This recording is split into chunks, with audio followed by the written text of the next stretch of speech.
Hello বন্ধুরা, আপনারা সবাই কেমন আছেন? আশা করি খুব ভালো আছেন। তো দেশি মোবাইল থেকে আমি চলে আসলাম হাফিজুল, আপনাদের জন্য কিছু গেমিং ফোন দেখাবো।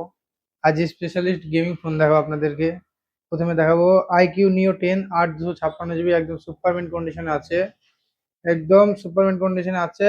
অনলাইনে 40,000 টাকা দাম আছে, আমাদের এখানে পেয়ে যাবেন 29,499 টাকায়। এরপরে থাকছে Infinix GT10 Pro। Infinix GT10 Pro proper gaming set, 8 256 GB, মাত্র 13,999 টাকা পেয়ে যাবেন। এরপরে থাকছে আরেকটা ইনফিনিক্স GT10 Pro, থাকছে 8 256, আউট অফ ওয়ারেন্টির মধ্যে থাকছে, মাত্র 14,999 টাকায়। একদম গুড কন্ডিশনে আছে। এসব ফোন নিতে হলে আমাদের দেশি মোবাইল বাজার স্টোর ভিজিট করুন, এবং এর সঙ্গে থাকবে বিভিন্ন রকমের গিফট। আপনারা পেয়ে যাবেন ওয়ান প্লাসের তরফ থেকে ওয়্যারলেস নেক ব্যান্ড, এবং বিভিন্ন ধরনের গিফট পেয়ে যাবেন আপনারা আমাদের সঙ্গে। এরপরে থাকছে আপনার রিয়েলমির বাডস, এবং থাকবে আপনার নেক ব্যান্ড পেয়ে যাবেন, বিভিন্ন রকমের গিফট পেয়ে যাবেন এসে মোবাইল নিলে। তো আমাদের ঠিকানা হচ্ছে রেজিনগর দেশি মোবাইল বাজার, মধ্যবাজার।